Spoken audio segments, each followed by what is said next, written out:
you have to be a master at your craft if you want to be a successful teacher of that. So all my students that went into music, I'm like, hey, you have to study your instrument and you have to be serious about it.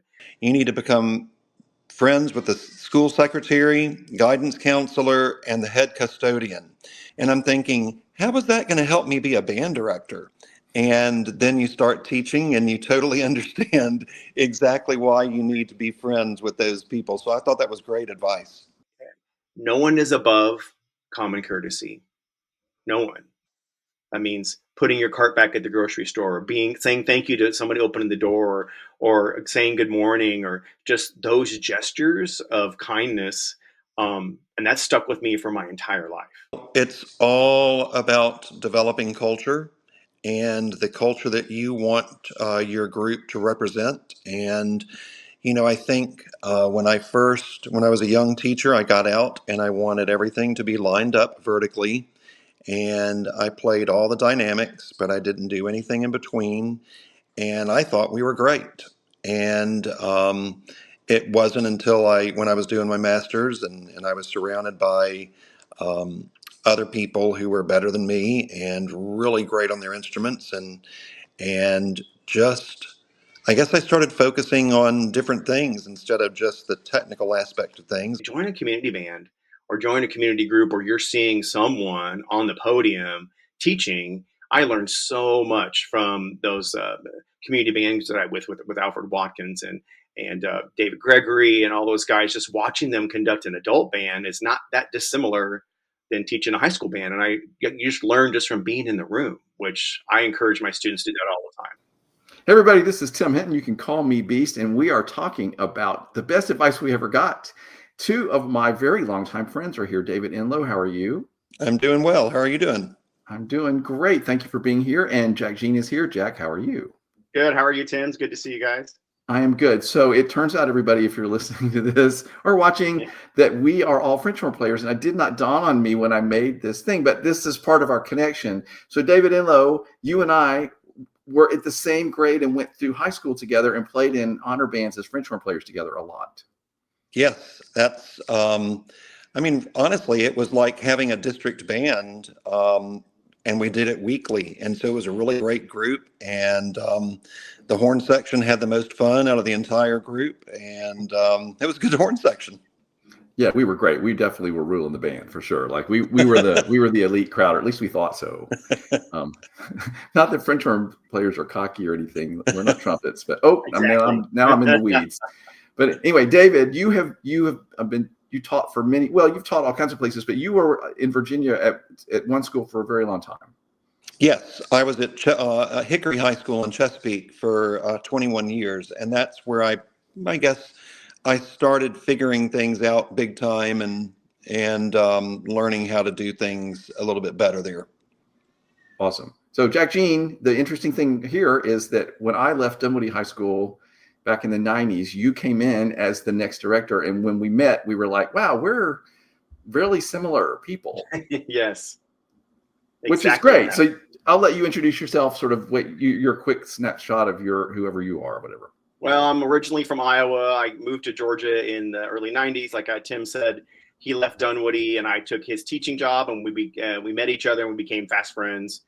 And then fast forward to like 34 years later, and I just retired from teaching public school after 36 years of band directing. And my last post was at Brookwood High School in Snellville, Georgia.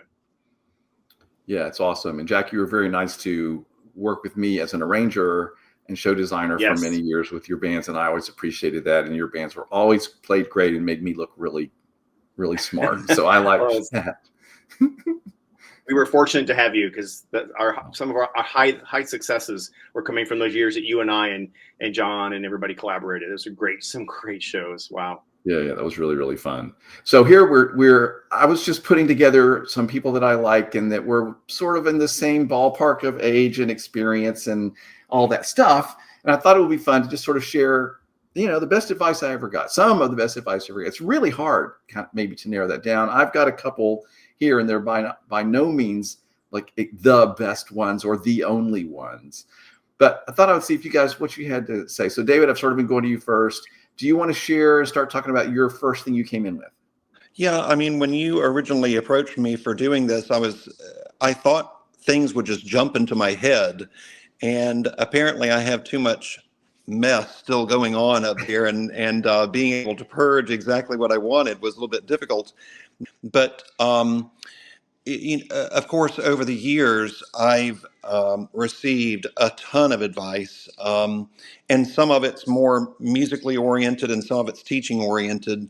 I remember early on when I became a teacher, and it was one of my music ed classes, and we had somebody come in and talk to my class, and they said, and I didn't understand this, but they said, you need to become friends with the school secretary, guidance counselor, and the head custodian.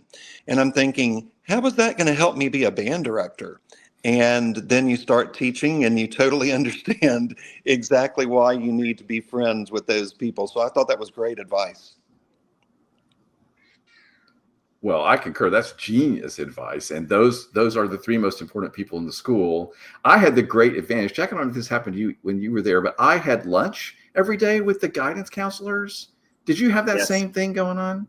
they did. Yes, Man, did that pay off for me? Like, first off, we all liked each other, but like every day, I would sit there and have lunch with them and get to know them, whatever. And so that was hugely helpful because, they're making decisions about who ends up in the classes. exactly.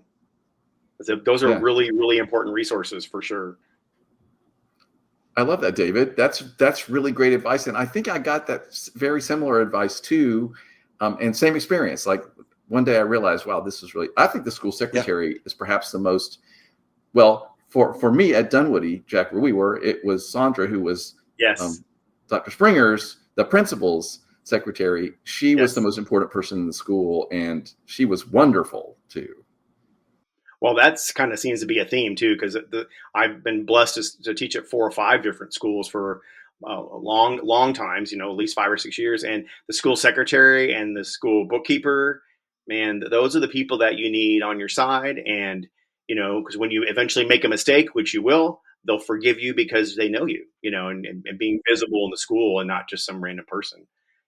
I went to Brookwood late in my career. It's the largest high school in Georgia, 4,000 students, and so faculty about 200. So it's easy to become, you don't know who people are in the school. So I made sure when I first went there to meet those people and to make a relationship with them, because even though they'll probably never see me but once a month coming from the basement, at least they knew who I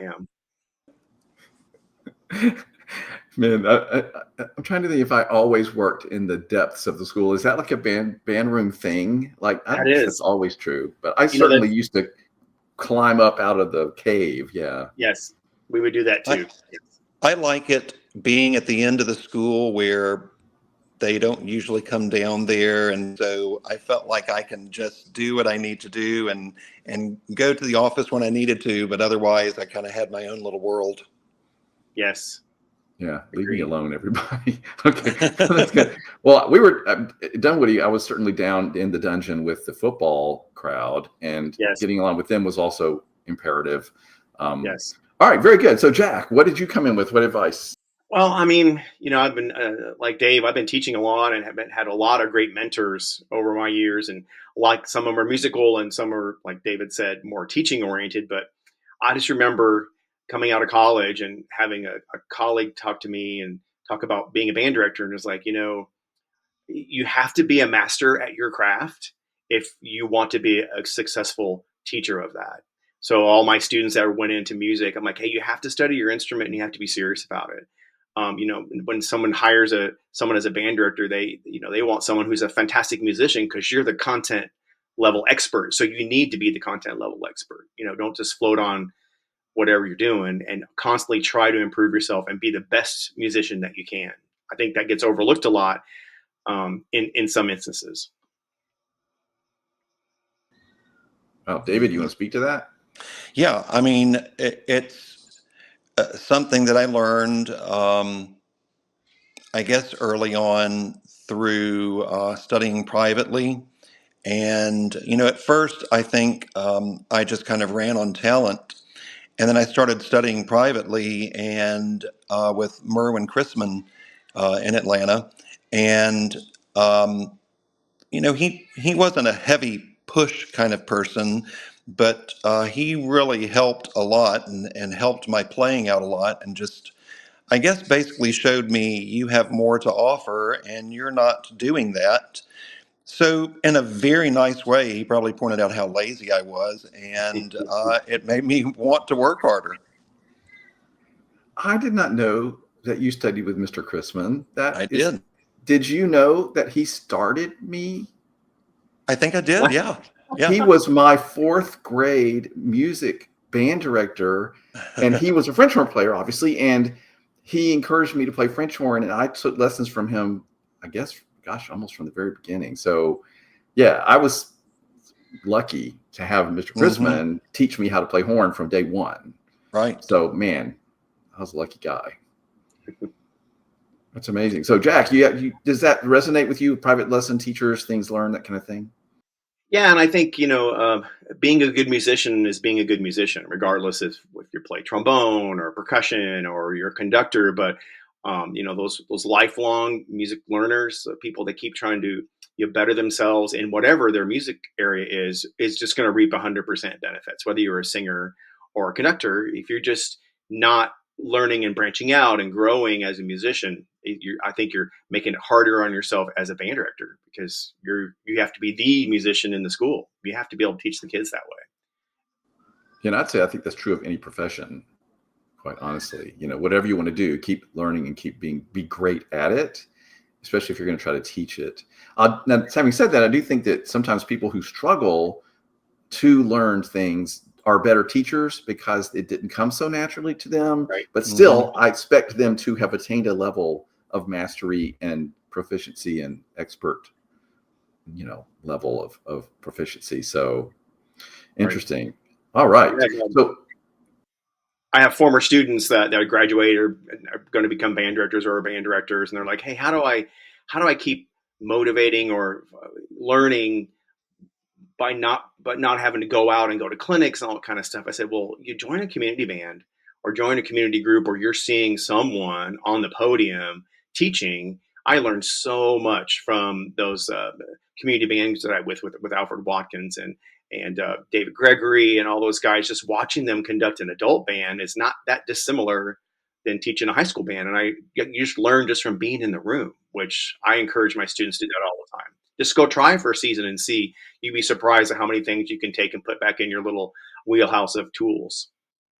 Yeah, same. When I was playing with a community band, and I played, with the Terra Winds for a while, and then, and of course, David Gregory can stretch an eighth note to last about seconds. Yes, you can.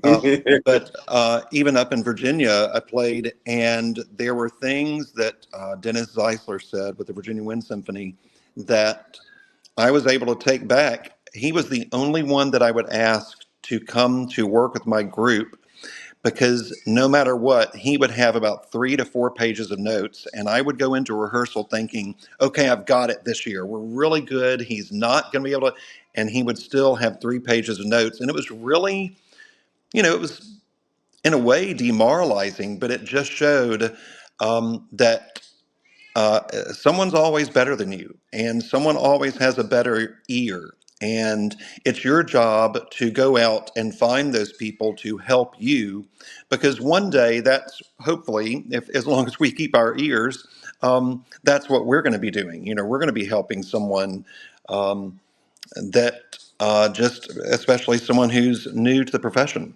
But yeah, I community band was great for me. I would jot things down because I'm like, oh, that's good. I've got to use that. So I think that's all of us. I think we all just keep on gathering information. We filter out what we need to filter out, but then we use what our greats and our lives told us. Right. Or you stumble onto something yourself, and then you're out in these community groups or whatever, and you're like, oh, he's doing that exactly the same way I teach that. I feel a little bit, okay, maybe I'm on the right track here. Or you get the opposite. Oh, this is how he gets them to play in tune. No one ever taught me how to do this. This is a great experiences for me, at least in my career it has been. And I have to say one more like history note for me, but when I went to Governor's Honors this summer after my junior year, and we were studying, music. David Gregory was there as one of the teachers, and he made a huge impression on me. Like life-changing advice, kind of, this is what a band director is, like, wow, kind of thing. So Yes. I knew him way back in the day when I was just a little elfling. David got me that job at Dunwoody High School. He was the very first interviewer I had. And he said, he was then in Clayton County. He's like, I know the perfect job for you right now. And I'll call Jenny Springer right now and let her know that I'm going to send you over. I love that. Yeah. Oh, cool. Wow. All these connections. It's very cool. Right. Okay. Well, I came in with a couple pieces of advice that have nothing to do with music or teaching. So, but this is the ones I'm bringing on the table. And I'll do my first one, and then I'm assuming each have something else maybe to. Anyway, so my first one is very basic, but somewhere along the line, a speaker on the podium was talking about being very prosperous, and his advice was always keep your money in your wallet really organized.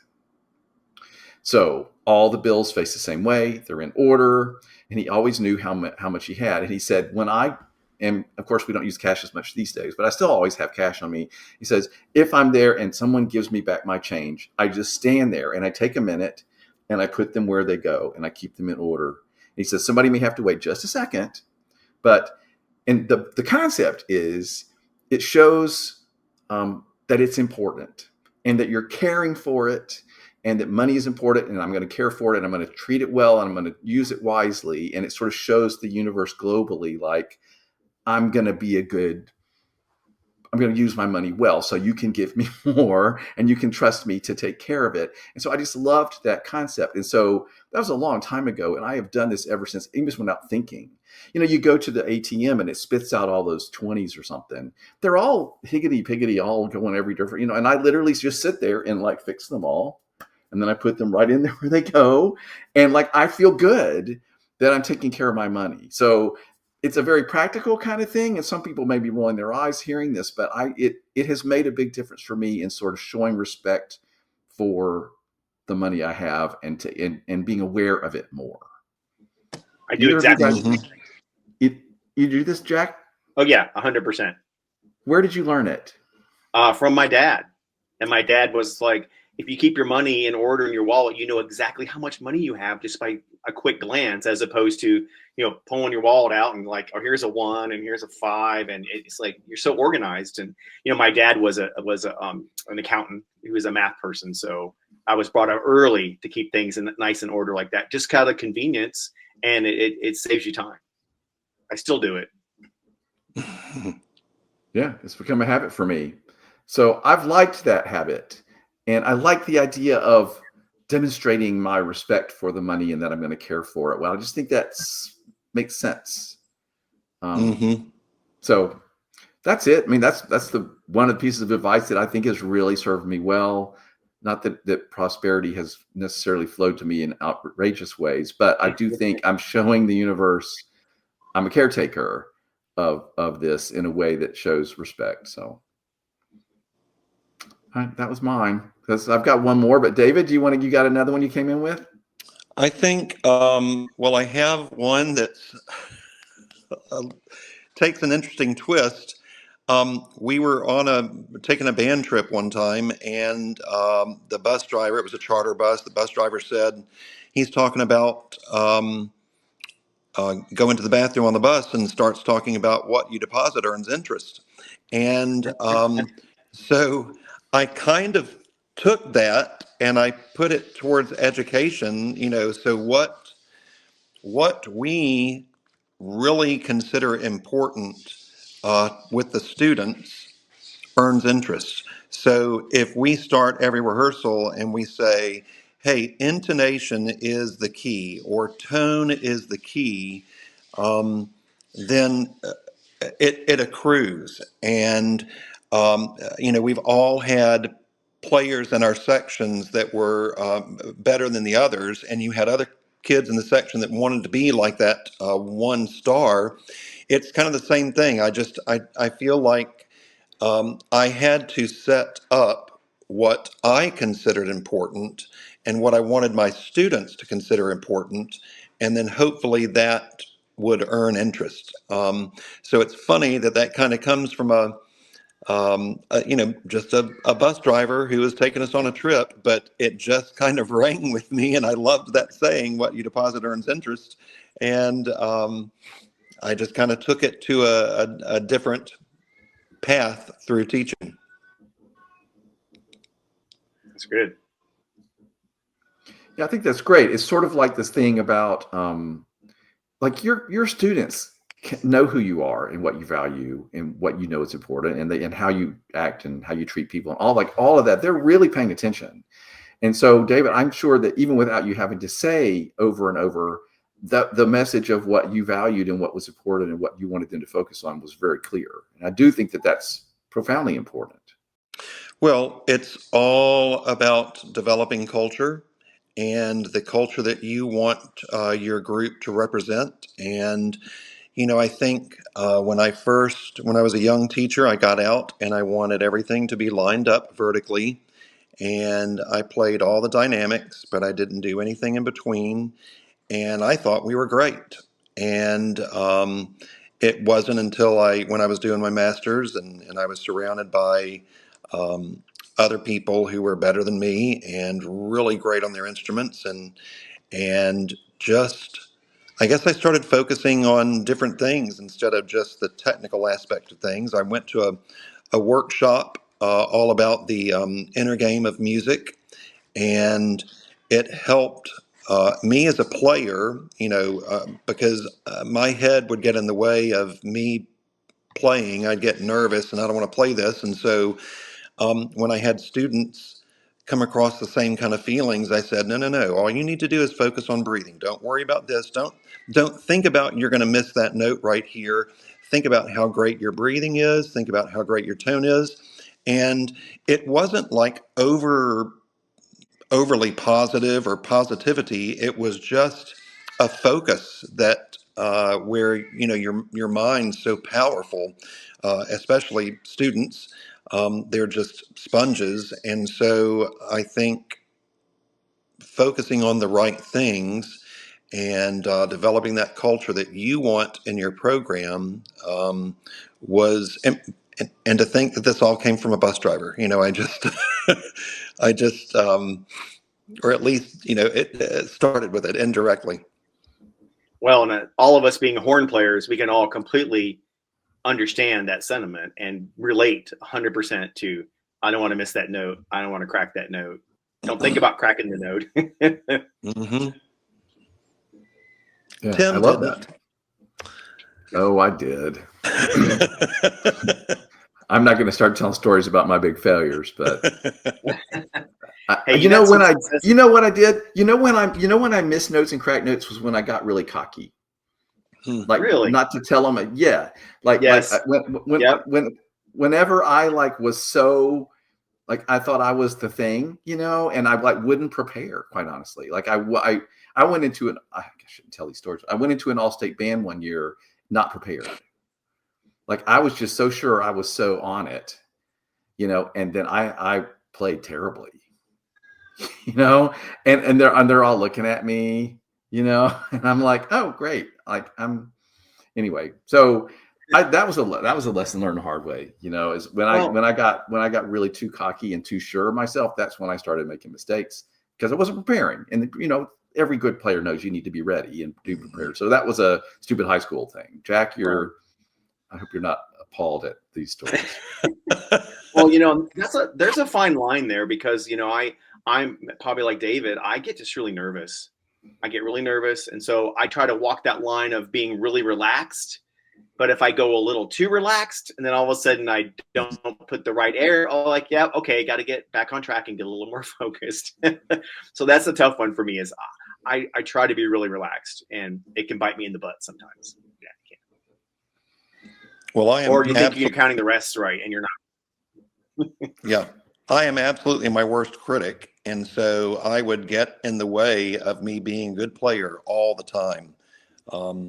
And I had to learn to get out of the way and focus on different things so I could just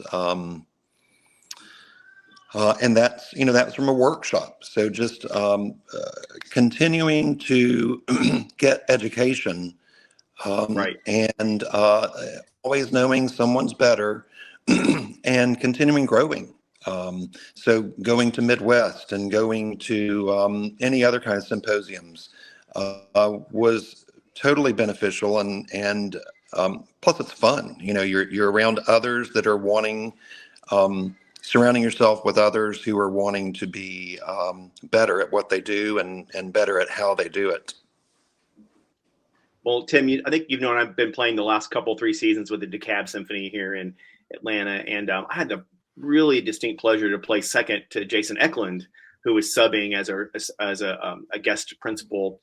Jason plays with the Valley Orchestra and the Opera Orchestra, and just sitting next to him and learn and playing with him, and just the little things that he would do to try to help me it was like having a private lesson 3 days a week. It was amazing. Just the kindness of the professional, and then just the little things that he would say, the encouragements and the try this, and just even at someone at my age still learning and growing from that. It's a fantastic experience. Can you give us an example?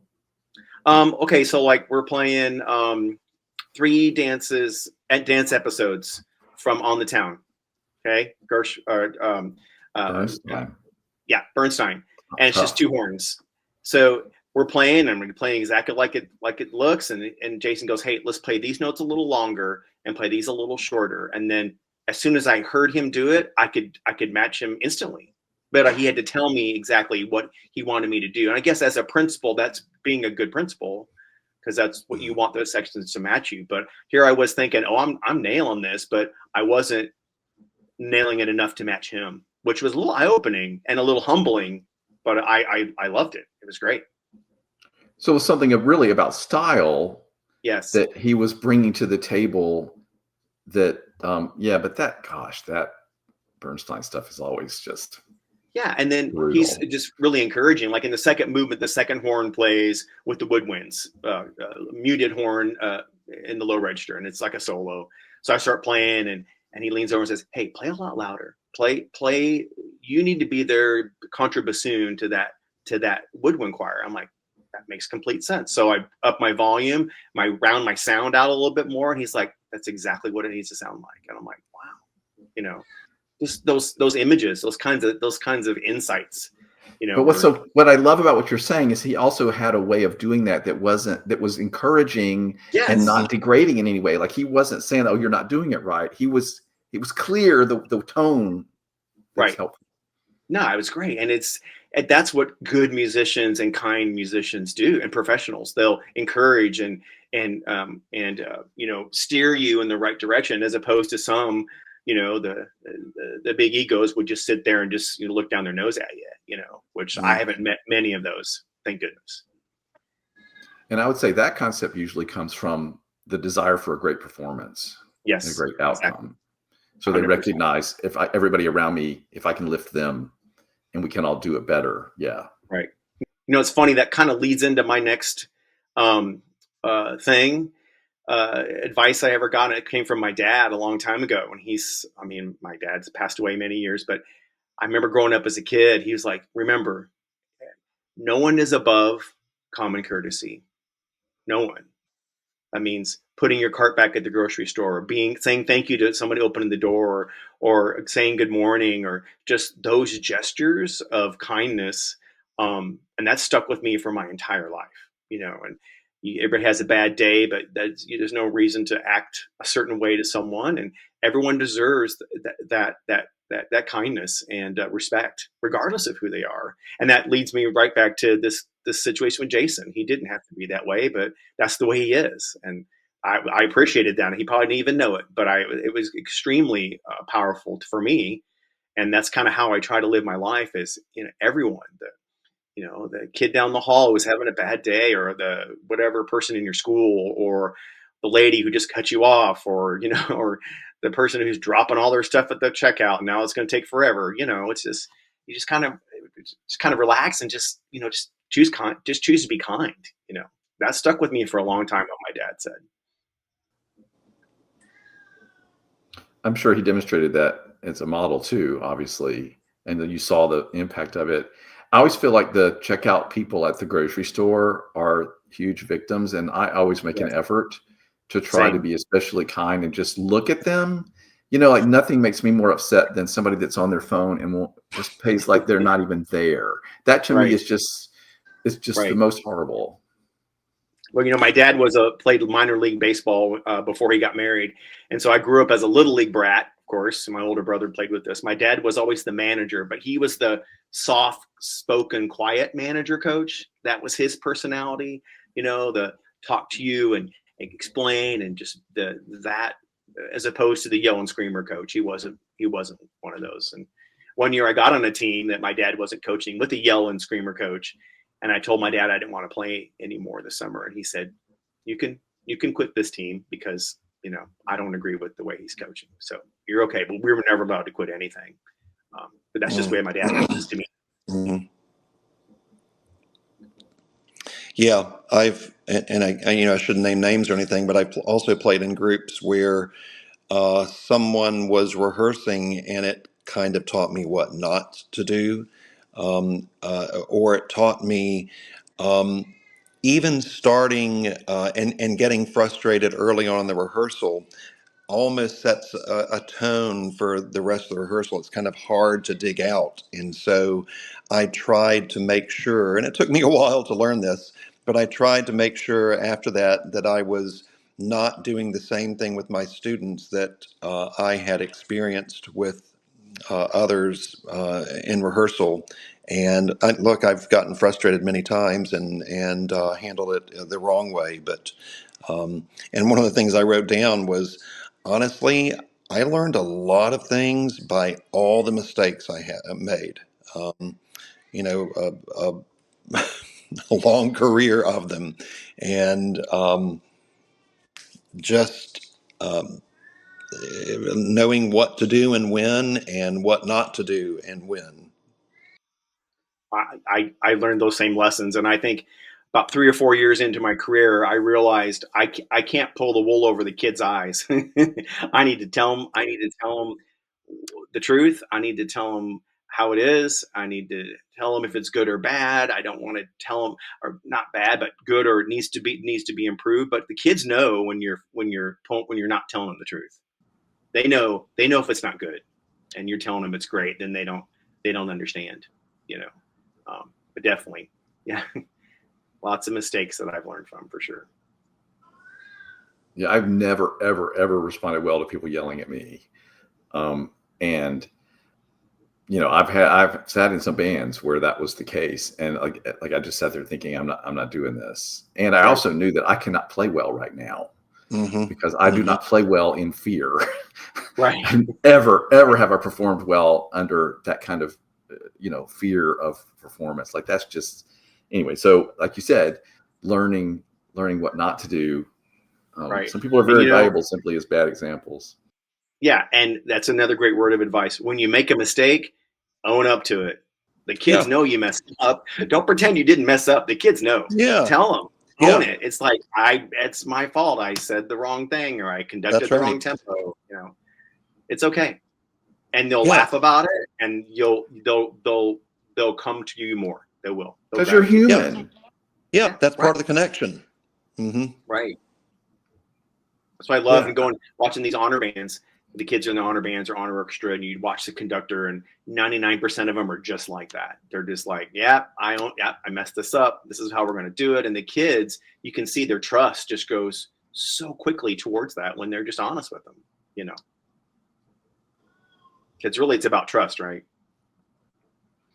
Yeah, it's interesting because this leads me to something I didn't write down, which isn't one of my things. But like, I've also, the older I get, I wonder if you guys can commiserate on this. The older I get, the more I feel like I need to tell people the truth, even when it's hard for them to hear. And I have to figure out how to do that with some kindness and tact, of course. But like, sometimes I work with directors, and like sometimes I just need to let them know, like, this isn't working for you, or you need to do this differently, or whatever. And I think there was a time when I didn't want to have the confrontation, or I was afraid, oh, they might not rehire me or whatever. And now I'm just like, no, that they need to hear this, You know, if I can figure out the right way to say it. Sometimes they're not ready to hear, but I still sometimes have to try. It's hard to figure that out. Do you guys are you finding yourself a little more honest or blunt or forthright? I I don't know if that's come on as of late, because I've always felt like you were saying, Jack, that the kids are smart and they know when we are doing things incorrectly. But Tim, I understand what you're saying. Um, you just don't want to, it's not like it's beating around the bush, but it's like, well, people need to know so they can do something about it. And hopefully they are the type of person, if you're telling them, hey, this isn't working, and part of this is your responsibility. Um, that's not a bad thing to tell someone. It's really just fact, and hopefully they'll deal with it. I know that teaching now, it's gotten a little bit more difficult, and there were many times where I felt like the last few years of teaching high schoolers that, boy, I really felt old school, because I would say, oh my gosh, that was not good at all, and I don't mean that ugly, but Right. I mean that as that's not our standard, and I didn't take the time to try to phrase it a different way sometimes. When I do district bands and things like that, I'm a little bit better about that. But with my own kids that I know and I have a relationship with, um, sometimes I just treated them like family, and that's just, but they were used to it. It's almost like they expected it. Right. But you're right. The verbiage and things that kids, at least in the last 5 years, the way they react to certain phrases are not the way they reacted to the same phrase 15 years ago. And so you're right. And then in the last few years, I've had to figure out different ways to say the same thing, as not like play shorter, play longer, but in the more emotional side of what they're doing. It's like, I bet you can do that better. Some would always think would be a positive, like, here's, you want another chance, but sometimes it's taken as, you didn't try very hard, or I'm singling him out as not trying or not being very good. And that's how, kids, a lot of kids seem to want to take the first negative connotation they can from any kind of criticism.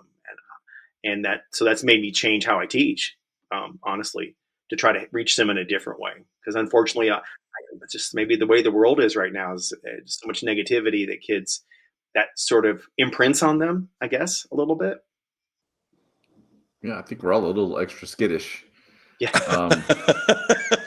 And actually, so I'll go ahead and say my second thing I came in with tonight, which is interestingly enough is not as easy now in the last few years as it used to be, but I still think it's great advice, so I'm still going to say it. And that is the basic principle of, if you don't have a problem with it, nobody else will. Mhm. So this has really served me well. And if I'm nervous about, oh well, what will they think of me because of who I am or whatever, I do think it's true that if it doesn't matter to me, it doesn't matter to them. Obviously one example is I'm a gay man, and sometimes I go into spaces and, oh yes, I have a husband and blah blah blah. But it's like, if that's not a big deal to me, and it's just, then big deal. Now, like I said, of late, there are people that are sort of hair triggered, ready to react and not be kind. And so I'm a little bit more skittish around that, but I still think the principle holds true. Jack, you were nodding. You agree that? Yeah, 100%. Yeah. If you're acting like you're hiding something for whatever it is, or if it's a religious belief or a thought or a lifestyle, the kids see through you. The kids know the truth, regardless of what your truth is. And so if you act like you're trying to hide something, they know. 100% they know. So if you're acting like it's no big deal, it's no big deal to them. Honestly, if it isn't. I mean, I've lived the same truth. I know. Yeah, and I mean, I do think it's really true. Like, I think I react to people that way. Like, if someone has some sort of physical disability, or they have someone stutters, whatever. Like, if they're just like, they're not embarrassed, and this is just who I am, and I'm then I'm fine with it too. It puts Right. me at ease. Mm-hmm. Exactly. But I think it always goes back to, especially to young teachers, you have to just be yourself. Whatever yourself is, be yourself and be your best self. And whatever that encompasses in your life and your personality, the kids want something that's genuine. They want something that's real. I think not just the kids, everybody wants people just to be honest and genuine, and that'll the kids will be drawn to that. They will not be drawn to the I'm A but pretending to be B, or I say I believe this but I don't say I believe this in the other side. Kids know, and Yeah, adults the too. word. Yeah, They the do. word. The words a lot of time is just to be authentic, right? Is sort of the way that a Yeah, lot of people that's the use word. it. And 100%. what's interesting, I've done all of these interviews over years now with the Marching Roundtable podcast, and I do DCI interviews every summer. And it was really interesting because about 2-3 years ago, people kept mentioning that over and over and over about Authentic. about being authentic in front of the students and just being themselves. And of course, if you are your real authentic self and you're comfortable with it, it empowers them to be their own authentic self back to you. Hmm. And that's a huge gift, especially in musical, group, team things, whatever. So it's interesting that that word got spoken a lot. And I liked that. It felt healthy to me. Yes. I I would think think that's it would where. be, Go ahead, sorry, Dave. Jack. No, you're good. I would think it'd be difficult to be passionate about something that you weren't being truthful about. You have to be a heck of an actor. Um, and yeah, I think just be yourself, and you'll figure out what they respond to if you're doing that and you need to temper something. Um, but I don't know. I can't imagine not. I can't imagine. I feel like I'd be too robotic if I did it any other way. Well, I think in the classroom, all kids desire a place where they can be themselves and they can feel relaxed. And if your room or your classroom or rehearsal hall is where you're genuine and authentic, then they can be genuine and authentic and feel um, that they're safer there. And I hate to use the word safe space because that's got such a weird connotation to it anymore. But it's a place where kids can come and be themselves, whatever that is. Well, and You it goes know, right back to what you were saying earlier, which is, oh man, I messed that up. Give me another chance to conduct this thing. Let's start again. You know what I mean? Like just right? being real and Yes, honest with them rather than trying to put on airs. Band directors at one time had to be this monolithic who didn't make a yes, mistake. And I'm glad we're way out of that now. Hmm. yes. I was in. We all grew up during that age. We used Oh, to call yeah. it the black turtleneck phase, right? That's Yeah, awesome. I had, I mean, not my high school director, but I had in drum corps, I had some pretty intense beings that were, I really learned a lot from, and carry it to this day. But I can take that knowledge, and I tried to mimic that because I thought that's what we were supposed to do early on. And it took me years to kind of get out of that mode, and I can keep my passion and I can keep my intensity um, about how important I believe the activity is, or doing something a certain way is, without the other part of the intensity. Yeah, I I'm totally on that. Go ahead, Jack. just this may be the wrong platform. And if it is, you can just edit this out, Tim. But we probably all hired in the past kids that are on our staff that are just off drum corps tour or currently on drum corps tour, and then they want to teach the high school kids like they're teaching the drum corps kids. And we've had this conversation before, and and then they're dumbfounded when it doesn't work. And I probably had dozen, not maybe a dozen staff members that we had to teach them, hey, they don't rehearse 12 hours a day every day, so you have to figure out how to reach them with this limited amount of time. So warming up for 6 hours is not going to happen. So and I'm saying that with a little bit of humor too, but we all know Yeah, but I mean, those yeah, they situations. have to learn that that drum corps kid is a special breed of kid and not your typical Yes. band kid, and your typical band kid is way better than your typical kid. So it's Right. but yet you do have to learn all that. Yeah. Well, we've transferred that to like the concert hall too. Your All-State kid is not the average kid. So you got to teach the All-State kid also, even though most of the stuff you're playing is probably beneath their technical ability. You got to find a way to reach that kid and engage that kid, because they may be just the most uber talented kid, and we've all had students like that in our career. Some flourish and some don't in those situations. Well, this is awesome. I've enjoyed this, and you guys have had like a font of wisdom, and this has been just the kind of discussion I hoped it would be. So, David and Jack, I've really enjoyed this. I'll just ask you each to say something to wrap up. If you anything you want to say that recaps something we've said, or this was the thing I think I took away from this the most, or just an encouraging word for anybody who might listen to this. I don't know. David, I'll let you go first since you've been having to go first all night. Sorry. That's all right. I think don't be afraid to step out of your comfort zone. I think we get into a mode where, and it kind of is a tangent to someone's always better than you. But if you're always comfortable in this nice little place, you're probably not going to grow. And that can be you as a teacher. It'll be you, your group, and how they can advance.